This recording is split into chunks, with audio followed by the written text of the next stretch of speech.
Sesuai ekspektasi banyak pengamat, Bank Sentral Amerika Serikat atau Federal Reserve menurunkan kembali suku bunga acuan dalam pertemuan terakhirnya untuk tahun 2024. At today's meeting, the committee decided to lower the target range for the federal funds rate by a quarter percentage point to 4.25% to 4.5%. We've been moving policy toward a more neutral setting in order to maintain the strength of the economy and the labor market while enabling further progress on inflation. Ini adalah penurunan ketiga setelah penurunan 50 basis poin pada September dan 25 basis poin pada November. Ke depan, Bank Sentral memproyeksikan hanya 2 kali penurunan suku bunga sepanjang tahun 2025. Pada pertemuan September, The Fed memperkirakan akan ada 4 kali penurunan. We've reduced our policy rate by 100 basis points. We're significantly closer to neutral. We still think where we are is meaningfully restrictive. And I think from this point forward, it's appropriate to move cautiously and look for progress on inflation.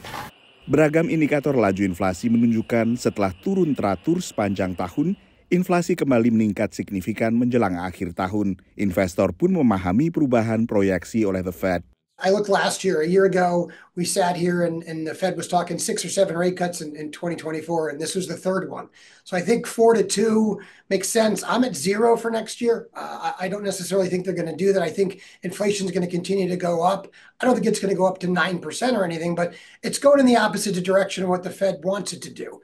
And I think that's an environment where you're not going to cut into that. And I think they've kind of pigeonholed themselves now where they certainly can't be raising. And you did see somebody today on the Fed and the FOMC go the other way. They didn't want to lower rates.